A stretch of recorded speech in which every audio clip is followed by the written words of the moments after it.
What are the pros and cons of selling your house for cash? And if you do sell for cash, how do you do it the right way? This video is extremely important for anyone who is looking to maximize the sale of their home with the least amount of effort and who might be considering accepting an offer from a cash investor. Maybe your house is in disrepair or just messy. Maybe you're an executor of a probate estate or an administrator of a trust, or you're in a divorce and you just need to sell the family home and you want to do it quickly. Maybe you're somebody who just doesn't like the idea of hiring a real estate agent and just wants to get the home sold fast, but without giving up a bunch of equity.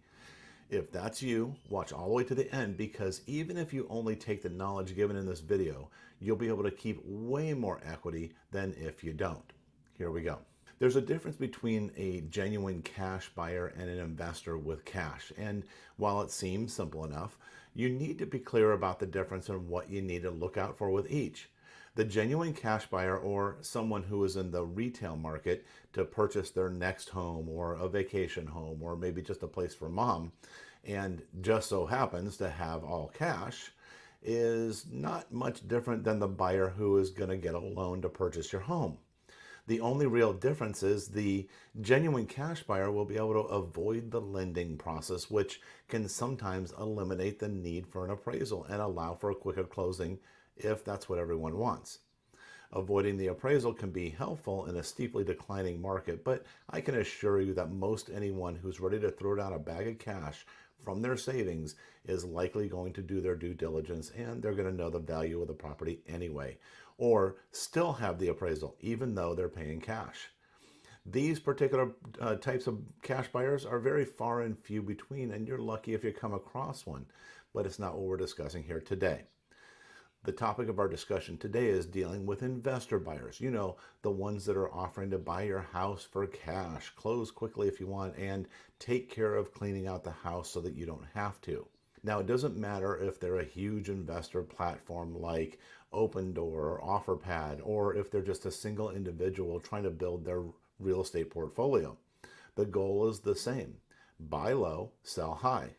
This is and always will be the goal of every investor throughout history and on into the future. Buy your house for a low price, turn around and resell it for a higher price. Now, don't get me wrong, selling your house to a cash investor can actually be a great thing, but only if you do it the right way. Let's look at the typical message these investors use to try to get you to willingly or sometimes unknowingly give away a good portion of your equity. They'll promote things like all cash offer and no real estate commissions and no closing costs, quick closing, leave the mess behind, we'll clean it up, move when you want, or even we'll split the equity with you once it's fixed up. These are all great hooks and have cost some sellers just like you to give away many, many millions of dollars of equity and make you feel good about it. Now, I don't know about you, but I'm not happy freely giving up any money for any reason, especially in our current economic situation. You just can't afford to do that. And I'm going to show you how they actually get away with it. So if you decide to go with the cash offer route, at least you'll be aware of their tricks and you'll be able to keep yourself tens or even hundreds of thousands of dollars in equity. So now, how do they do this? Here's some of the tactics they use. Cash is king. That is very true, but not for you when it comes to selling your house. Think about it. The real estate market is built around leverage. When a person goes out and buys a home, almost always it's purchased with a loan. With these loans, buyers can leverage a mortgage by only having to come up with as little as 5% down, or sometimes even less. And it's only because of that leverage that people can purchase an average Orange County home for $1 million. And if that leverage was not available and we relied on the cash as king concept, we would still be selling 4-bedroom homes for $30,000 to $50,000. Investors know that the only one that benefits from the cash offer promotion is themselves because, well, as a culture, we've always been told cash is king. And as a result, we will sell things for less than what they're worth if we can actually put cash in our pocket so that we know that we're financially liquid. Think about it. How many times have you tried to buy something, maybe a car or something at the swap meet or on Craigslist, and you yourself has said, or you heard someone say, how much will you take for cash? And the person on the receiving end almost always lets themselves be talked down by the lure of cash, as if it has more value than the equivalent deposit made into their bank account. Yet home sellers fall for it all the time.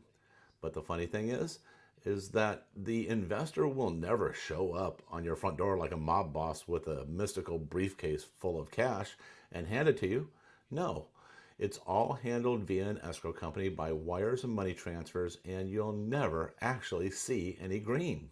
Yet you just gave up a bunch of equity for the idea of receiving a cash offer. Now combine this tactic with some of the others we'll discuss, and you can be in big trouble. No closing costs. Oh, thank God. Closing costs suck.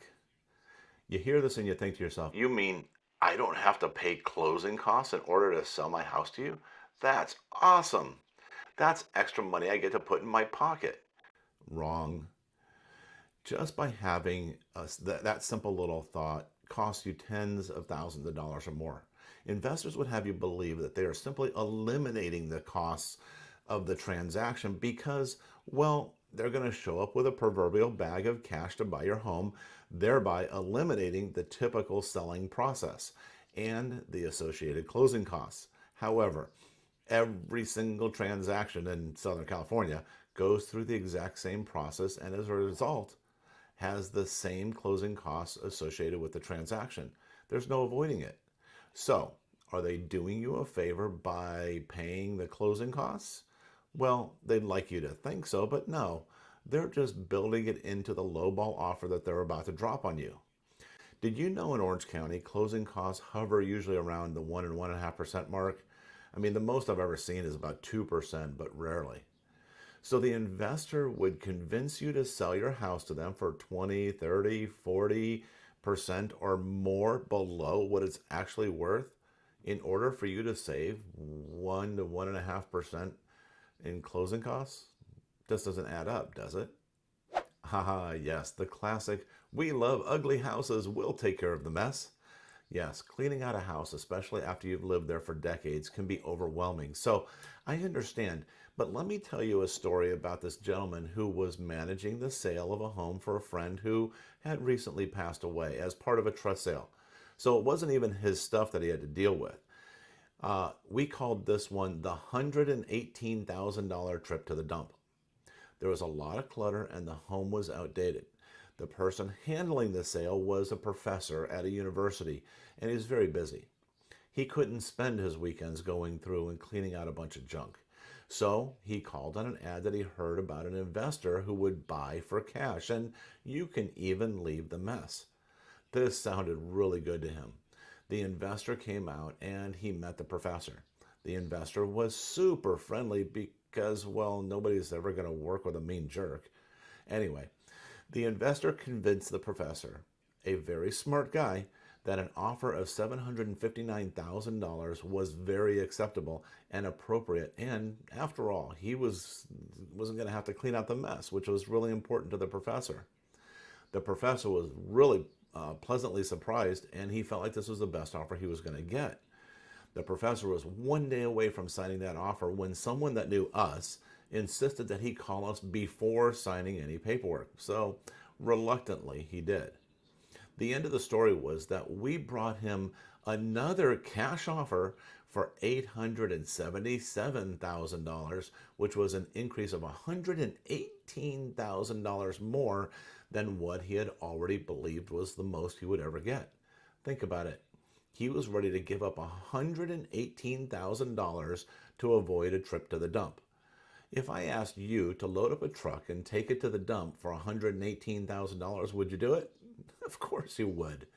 Yet sellers all over Orange County are accepting lowball offers because they're being convinced a little work is worth more.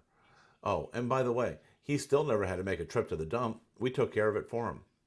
Boy, was he happy he called. And this is a common story of sellers that we work with throughout Orange County getting much more than they expected just by giving us a call. And we'd love for you to be one of those great stories too. The next great hook is sell as is, no repairs necessary. Folks, this is another great hook that they use, and they'll use your own embarrassment against you. They'll take your emotions and they'll squeeze them as hard as they can and possibly bring you to tears. They'll get you to say things like, how did I ever let it get like this? And I couldn't bear to have anyone see this house. And every time you have an emotional response, it's like cash register bells ringing after every sale. It's known by every investor out there that when people make emotional decisions, it's usually the wrong one for the seller, but the right one for the investor. So if you learn nothing else from this video, learn to keep your emotions in check. And keep in mind how many people live in homes that are not perfect. You're not alone. It's kind of funny to me how people, they want a pristine, perfect house when they move in, but it's interesting to realize what people will live with after they've been there for a while. Usually there's a ton of deferred maintenance, a variety of other repairs, and just general wear and tear on the home that has gone ignored because it's not that big of a deal and, money's better spent somewhere else. That is, of course, until it comes time to sell. The thought of having a bunch of strangers and, oh God, your neighbors coming through your house and see what you've been living with is horrifying. So the idea of selling a home as is for a whole lot less sounds very appealing, but I can promise you, you will get over it when you have an extra $50,000 or more in the bank and you're nowhere near those people anymore. Now, I know you'd like to fix it up, but the repairs are expensive and who has money for that? But I'll bet you didn't know that there's a way for you to have your house totally or partially rehabbed or just cleaned up or a quick paint job with not a single dime out of your pocket up front. No loans, no credit checks, no qualifying, and you only pay for this work after the home sells. Yeah, it's totally true, and most people don't realize this is available. You get the house refreshed, it gets you a whole lot more when you sell, and you only pay after the home is sold. But even if you don't want to do any of the fixing up, there's still plenty of people out there who would happily purchase your home as is for more than what a cash investor will give you. Feel free to reach out to me if you have any questions about fixing up your home before you sell. Now, this one is actually one of my favorites, and it sounds really good. We'll split the equity with you after it sells. Now, this is a relatively new one, and wow, does it sound sweet. You lay there sleepless at night thinking that all you have to do is sell the house to the investor for cheap, let them put their money and their hard work into turning the home into a beautiful palace, and then they resell it for $1 gajillion, and then we split the difference whenever it sells. It sounds too good to be true, and again, you are right. Okay, let me give you the super simple version. The investor convinces you to sell them the home for cheap because, well, price doesn't really matter since we're splitting the profits anyways, right? But even if they spell it out in the documents that they have you sign, you'll eventually realize that, usually after the sale, that the rehab costs used to calculate the work are not based on their actual costs for the work done by their own staff, which is usually much less. It's almost always based on retail pricing with all the standard markups. So if the actual repair costs using their own staff and wholesale pricing for materials is $100,000, it's probably going to translate closer to $175,000 to $200,000 at going market rate for those repairs. Well, there goes a chunk of your equity. And on top of that, they usually put an upper limit as the margin price that they need to reach before there's any equity to split. I've seen this upper limit at actual full price, saying essentially you're only splitting anything that they get above full price. So to make it super simple in the end, while they might make a couple $100,000 in profit, you might get lucky and walk away with an additional $10,000 or $20,000. Oh, and don't forget, they got you to give it to them for less than what another investor might have given you, purely with the idea of getting a big payday on the back end. So in the end, you lost even more than you should have. And of course, the big whopper. No pesky real estate commissions. Now, wait a minute. They're going to convince you that not having to pay a pesky real estate agent up to 6% is less worse than giving up 40% of your equity to them? Look, no one likes paying commissions, and face it, real estate agents as a whole generally don't have a great reputation. That is, except for the ones who have actually adopted this industry as their lifelong career and have dedicated their heart and soul to the practice and the well-being of their clients. But in general, there are way too many agents out there that are part-time, inconsistent hobbyists that do a poor job and give a bad name to agents as a whole. And this makes the message of not having to pay commissions one that is really, really appealing. But in reality, it's the complete opposite. And I'm not saying this because I'm an agent. You see, the main reason they use this hook is because they know real estate agents get in the way of them hauling wheelbarrows full of cash called your equity down the street to their bank. So they have to create a seed of doubt about real estate agents, even the professional ones. They know when you list with an agent, there is no way an agent is going to let them steal your house. But even more importantly, there's the distinct difference that you need to understand. The investor in no way, shape, or form actually works for you or your best interest in any way whatsoever.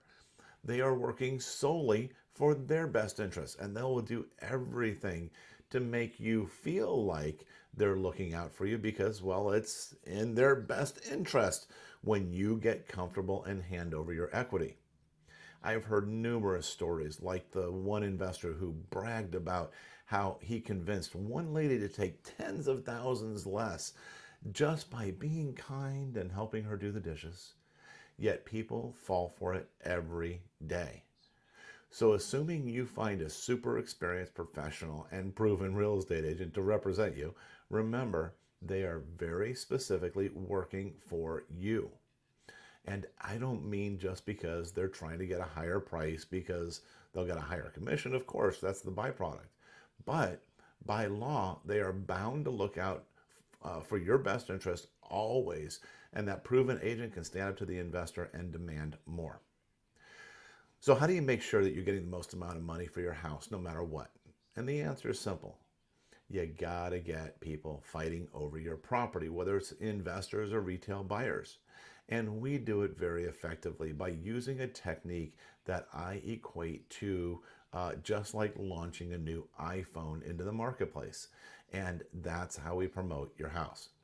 So to find out more about that and just have a casual conversation, schedule a private one-on-one call with me and we'll decide if you're better off selling to a high-paying cash investor or getting the house ready to sell on the retail market with no upfront cost.